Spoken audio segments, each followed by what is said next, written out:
He puffed into Brendam docks. He gasped. The parcel was the most special parcel he had ever seen. Percy was so proud his firebox fizzed. I must show Mavis straight away. She'll be very proud of me.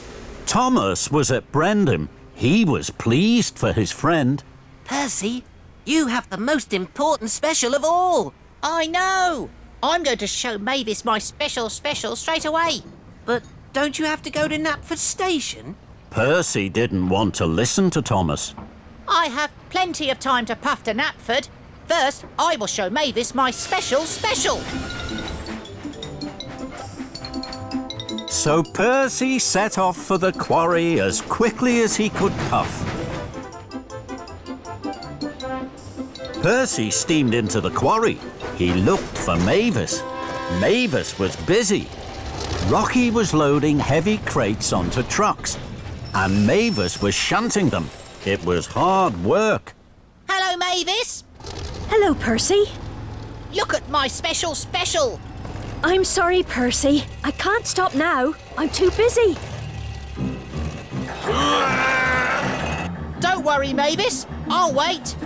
Look out, Percy! But it was too late. Rocky dropped his heavy load of slate. Everyone was lost in a thick black cloud of slate dust. At last, the dust cleared. Mavis, Rocky and Percy were covered in thick grey dust. And so was Percy's special. Percy was upset. Bubbling boilers! Look at the birthday parcel. What am I going to do? Percy thought as hard as he could. At last, an idea flew into his funnel. I'll go to the washdown. My special will be cleaned there as good as new. Percy, shouldn't you go straight to the party at Knapford? Percy didn't want to listen to Rocky. I'll go to Knapford Station as soon as I've shown Mavis my special. I still have plenty of time. So Percy steamed quickly away. Percy huffed and puffed to the washdown. James was already there having a polish. My, Percy, whatever happened to you? Percy felt very silly. I'd like a very good wash, please.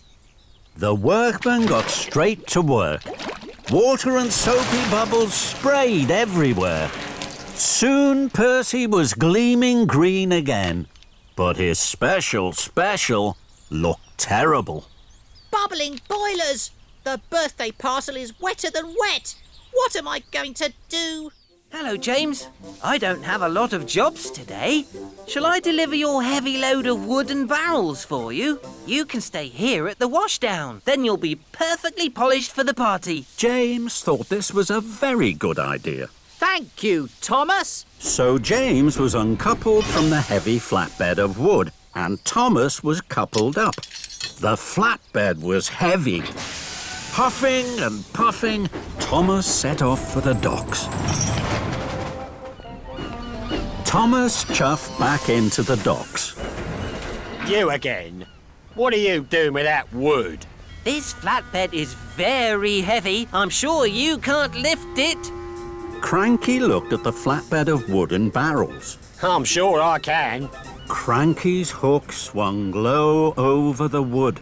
Thomas watched and waited. With a creak and a crank and a crank and a creak, Cranky raised the flatbed into the air. Thomas's boiler buzzed. Told you so. You're still creaky cranky. And you're still tiny Thomas. That made Thomas very cross. I will prove Cranky wrong and still have time to deliver the eggs. I'm sure Henry had an even heavier load. I'll go and find Henry. So Thomas steamed stormily away. Thomas found Henry waiting by the coal hopper for his special coal. Hello, Henry. I don't have a lot of jobs today. Shall I deliver your heavy load of straw bales for you? Then you can wait here for your special coal. Henry thought this was a very good idea. Thank you, Thomas. So Henry was uncoupled from the heavy flatbed of straw bales, and Thomas was coupled up. The flatbed was very heavy, Huffing and puffing, Thomas set off once more for the docks. Soon, Thomas puffed back into the docks. You again? Now, what are you doing with those straw bales? This flatbed is very, very heavy. I'm sure you can't lift this. Cranky looked at the flatbed of straw bales. I'm sure I can. Cranky's hook swung low over the straw. Thomas watched and waited. With a creak and a crank, and a crank and a creak, Cranky raised a flatbed of straw into the air. Thomas's funnel fizzed. Told you so. You're still creaky cranky. And you're still Tiny Thomas. That made Thomas even crosser. More than ever, Thomas wanted to prove Creaky Cranky wrong. He had to find the heaviest thing he could. Hello, Thomas. You look happy. What's your special? It's a lion. Flatten my funnel. How exciting. I only have to deliver fresh fish. I think my lion would really like fresh fish. May I have some for him, Edward? Of course.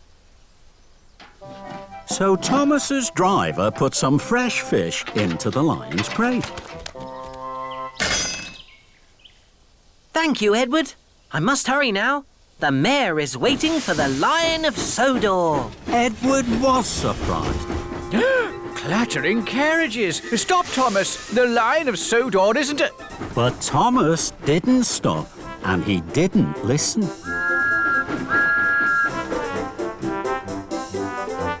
Then Thomas saw Toby. Hello, Thomas. You look happy. What's your special? It's a lion. Buff my boiler. How exciting. I only have straw in my trucks. I'm sure my lion would really like some soft straw to lie on. May I have some for him, Toby? Of course. Thomas's driver put some soft straw into the lion's crate. Thank you, Toby. I really have to hurry. The mayor will be waiting for the Lion of Sodor. Toby was surprised. Oh, no. Trembling trucks. Stop, Thomas. The Lion of Sodor isn't a... But Thomas didn't stop, and he didn't listen. Thomas's pistons pumped and his wheels whirred. He couldn't wait to deliver his lion. He chuffed his hardest and raced on towards Knapford Station. At last, Thomas puffed proudly into Knapford. The Fat Controller was there, and so were the other engines. I'm very excited, Thomas. This is a big day. The Lion of Sodor is here. Thomas was uncoupled from the flatbed, and he pulled away to join the other engines. The workman carefully opened the lion's crate.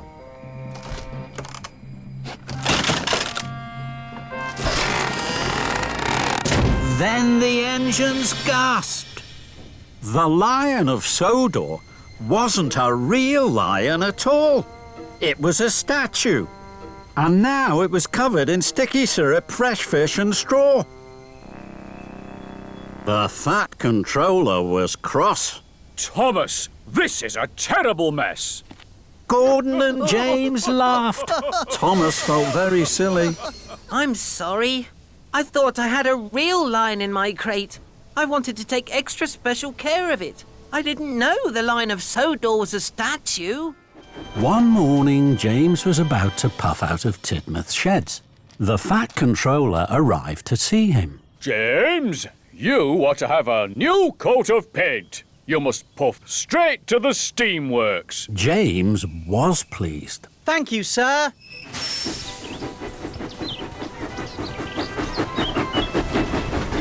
I will be the smartest engine on the whole island. James whistled with pride. James puffed proudly into the steamworks. The workmen were waiting. First, they took off James's old coat of red paint. Then they applied a special pink paint. The pink paint was to go under the new red coat. It was to keep the water out. Soon James was covered from fender to firebox in bright pink paint. Just then the Fat Controller arrived. My granddaughter is having her birthday party today. Emily was to pick her up at Maithwaite Station, but she has broken down. The other engines are busy. You must collect the children and take them to the party. But, sir, I'm not ready. You're quite ready enough, James. Leave right away. The party starts at tea time. You mustn't be late. The Fat Controller left. James was upset. Oh, no. Pink is a silly colour. I don't want anyone to see me looking silly. James puffed up to a junction. Emily was there. She was waiting for the workman. Cinders and ashes. You're bright pink, James. Emily laughed and laughed. Oh, no. Everyone is going to laugh at me because I'm pink. James didn't want to be laughed at. Then an idea flew into his funnel. If I see any other engines on the way to the children, I'll hide.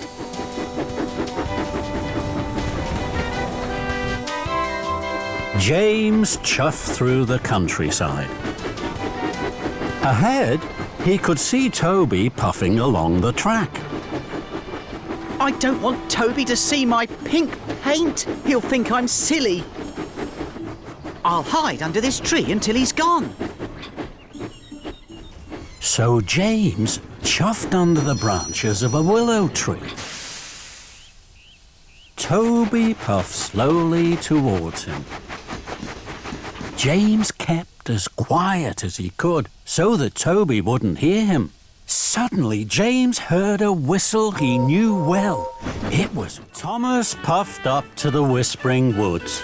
Edward was there. Edward had brought children to visit the woods. Then he was to take them to the party. Hello, Edward.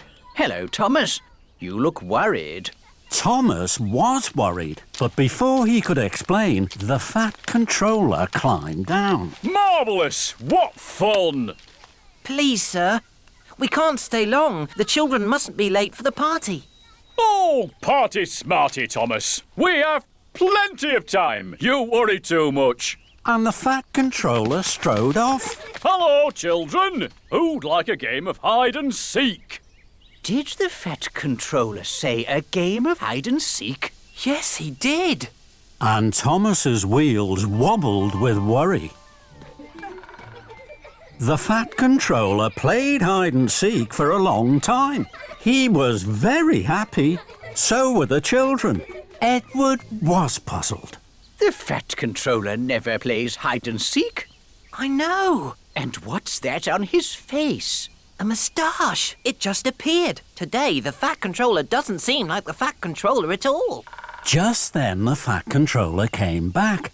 Thomas wanted to ask him if he was feeling all right, but he didn't want to look silly. Thomas knew that silly engines weren't really useful engines, so he didn't ask any questions. We must hurry now, sir. We'll be late. And so will the children. But the Fat Controller wasn't worried. Don't hurry the children, Edward. Let them play. Edward was so surprised his boiler bubbled. Then the Fat Controller jumped aboard Annie and waved to all the children. Thomas's wheels clickety-clacked. He puffed and he huffed along the track. He knew they were late for the party. Thomas stopped at the junction.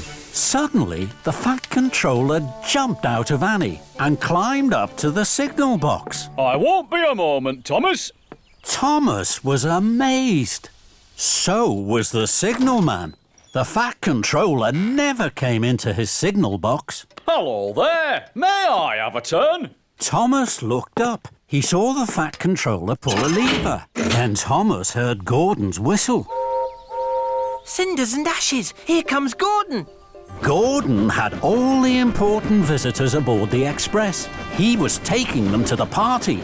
With a clang and a clatter, the points changed. Gordon and the Express were no longer on the express track. They were now on a branch line heading away from the party. Thomas heard the Fat Controller whoop for joy. Hurrah! Fizzling fireboxes. I must ask the Fat Controller why he's being so strange. No. This one is too large. We only have one more spare funnel, boss. I'll be back in 2 toots of a whistle. Let's hope it's a good fit, my friend, or you'll be here for quite a while. Here it is, Thomas. Oops, sorry, Thomas. It was a slip of the... Hook. I know, Kevin. I know. Magnificent! A perfect fit. This funnel makes me feel silly. Not at all, my friend. It's splendid. It will help you puff very well until your old funnel is fixed. Now chuff along. I hear that Mr. Bubbles has a very special for you at Brendam Docks. Thomas chuffed into Brendan. He was very unhappy. Mr. Bubbles was waiting. He was very happy to see Thomas. Hello, Thomas. Mr. Bubbles has a very important job for you, Thomas. This is my very special bubble liquid. It makes the biggest bubbles you have ever seen. I need it for my show this afternoon. Please take it to Knapford Station. So Thomas backed up slowly and carefully to the flatbed and was coupled up. Now, you mustn't spill any of the liquid, Thomas. Puff slowly and carefully. Yes, sir. We'll meet you at Knapford. Then James chuffed up. Hello, Thomas. Ha!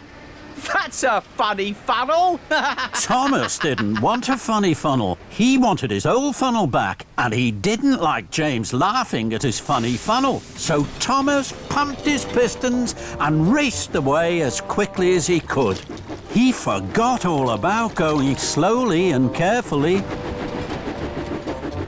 Later, Thomas stopped at a crossing. He saw Gordon.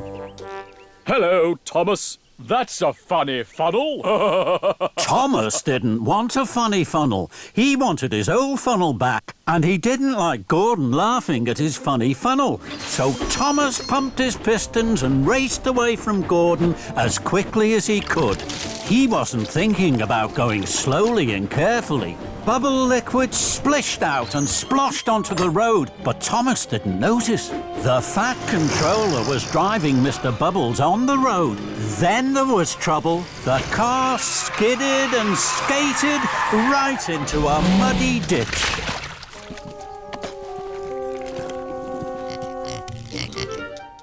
Is your piston fixed, Percy? No, it's still broken. Don't worry. I'm going to do your mail run tomorrow. Thank you, Thomas. Shall I tell you what to do? I know what to do, Percy. Now, I have to go to sleep. I shall be up very early. Well, if you're sure, Thomas. Very sure, Percy. I have to go back to Tidmouth now. I need lots of sleep. Goodbye. Percy watched as Thomas chuffed away. The next morning, Thomas woke up very early. He felt very proud to be pulling the mail trucks. There wasn't a peep to be heard as Thomas chuffed across the island. Everyone was fast asleep. First, Thomas puffed to the quarry. I must let the quarry manager know that the mail is here. Thomas was excited. He blew his whistle very loudly. And then he chuffed cheerfully away. Thomas hadn't seen that his loud whistle had woken up Mavis. Who's making that noise? Next, Thomas chuffed to the docks. I must let the dock manager know that the mail is here. Thomas was excited. He blew his whistle even louder. And then he chuffed cheerfully away. What Thomas hadn't seen was that his good morning whistle had woken Cranky up. Who woke me up? This is fun.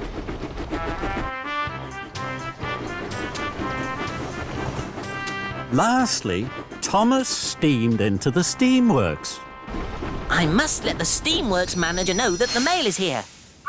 Thomas was so excited, he blew his whistle louder than ever. Oh. Whoa. And then he huffed happily away. What Thomas hadn't seen was that he had woken Victor and Kevin up. Oh, what's that noise, boss? Oh, who knows, Kevin? Who knows? Some early bird. Thomas worked hard all morning. Everywhere Thomas went, he blew his whistle loudly. Delivering the mail is fun. Yippee! Wanna come with me? Why? It'll be fun. Sorry, I'm busy. I heard you were a fun engine. Maybe you're not fun at all. Thomas didn't like being told he was no fun at all. I'll come with you to the steamworks, and then I'll take Miss Botty to the town hall. I'm sure I have plenty of time. So Thomas steamed slowly towards the steamworks, and Charlie followed behind. Thomas chuffed carefully to a junction. Miss Botty smiled sweetly from her carriage. Charlie pulled up alongside. This isn't fun. I'll show you fun. Yippee! Thomas couldn't let Charlie be more fun than him. He pumped his pistons, bubbled his boiler, and fizzed his firebox. The race was on. Thomas and Charlie roared and raced. Their funnels were fiery. They were soon red-faced. Alicia Botty could not believe her eyes. My goodness me, this is a surprise. I thought Thomas was steady and slow. What thrills and what fun on the way to my show! The engines were laughing. The race was such fun. You're quick and you're speedy, but I'm number one. With a whoosh and a wheesh, the two engines pulled into the steamworks. Steady, boys. Who's your friend, Thomas? Charlie, he's new. I'm fun. And I'm Alicia Botti. Miss Botty, it is an honor to have you visit our steamworks. Kevin! Sorry, boss. And while Charlie was coupled up to Edward's flatbed, Miss Botty sang to the steamworks.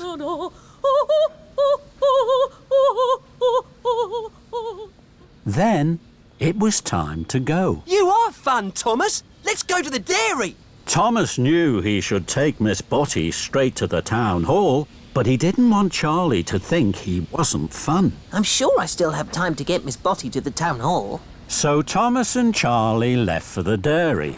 Soon, the two engines came to a junction. Let's puff down there. We can't. That's a bumpy track. But it'll be fun.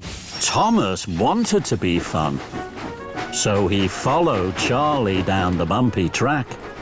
Thomas and Charlie bounced and bumped. Alicia Botty judded and jumped.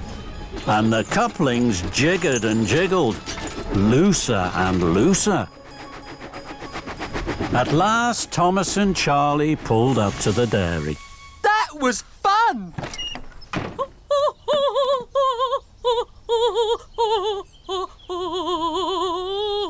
And this is even more fun. Thomas pulled up at a farm. Farmer Trotter was waiting. He looked at Thomas's full flatbed. He was surprised. Thomas, where's the soft straw? I thought the piglets would like these things just as much as straw. No, Thomas. Piglets need soft straw, and they're about to be born. Thomas felt very silly. I'm sorry. I'll empty my flatbed, then I'll puff back to Farmer McColl's as fast as I can.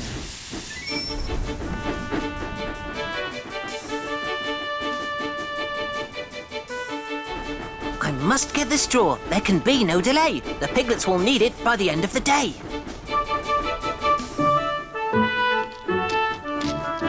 Thomas saw Percy at the water tower. Thomas, I know something else the piglets would like. I'm sorry, Percy. I can't stop. Bye, Thomas. I must get the straw. There can be no delay. I've no time for chatter along the way. Next, Thomas saw James at a junction. Hello, Thomas. I've been thinking about the piglets. I'm sure they'd like... I'm sorry, James. I can't stop. I must get the straw. There can be no delay. I've no time for chatter along the way. Thomas whooshed and he wheeshed, he huffed and he puffed until he arrived at Farmer McColl's farm. It was late. Hello, Farmer McColl. Now I have plenty of room for the soft straw for the piglets. Could you load it right now? Of course I can, Thomas. Thank you, Farmer McColl. I must hurry.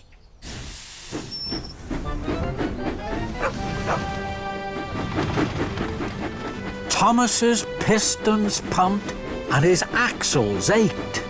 I must puff fast. There's no time for delay. The piglets need straw by the end of the day. At last, Thomas arrived at Farmer Trotter's pig farm. It was now nearly night time. Thomas saw that the pigs had gone. Cinders and ashes. I'm too late. You're just in time, Thomas. I need that soft straw right away. Farmer Trotter unloaded the straw from Thomas's flatbed, and he took it away to make a nice soft bed for the piglets.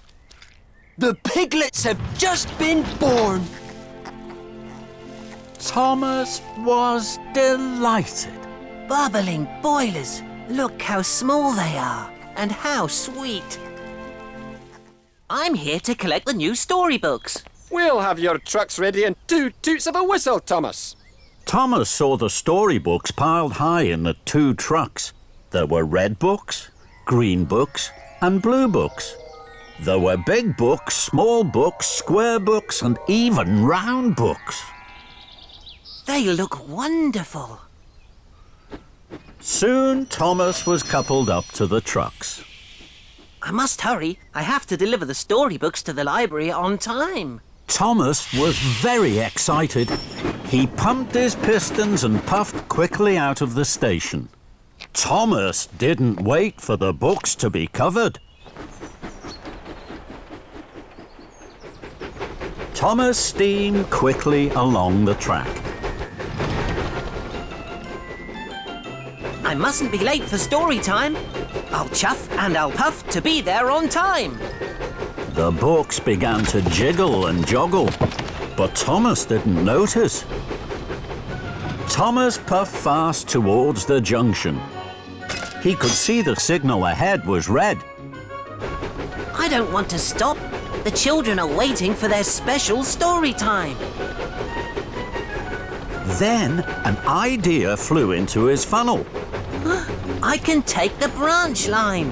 I know there aren't any junctions on that.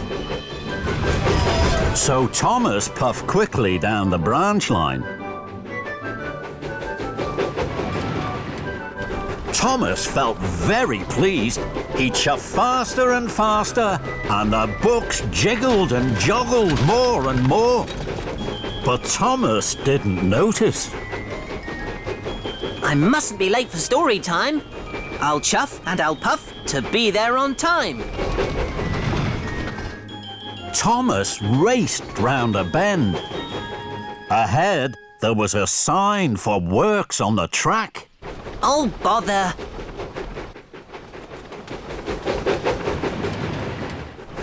I'm sure the works on the tracks won't stop me. So Thomas puffed faster and faster. Then there was trouble. Workers were mending the broken track. The broken track was very bumpy. Thomas bumped and jumped. The books jiggled and joggled. Then Thomas hit the biggest bump of all. Whoa! Cinders and ashes! The trucks bounced high in the air. They crashed and bashed. They clattered and shattered down to the tracks. Thomas put on his brakes.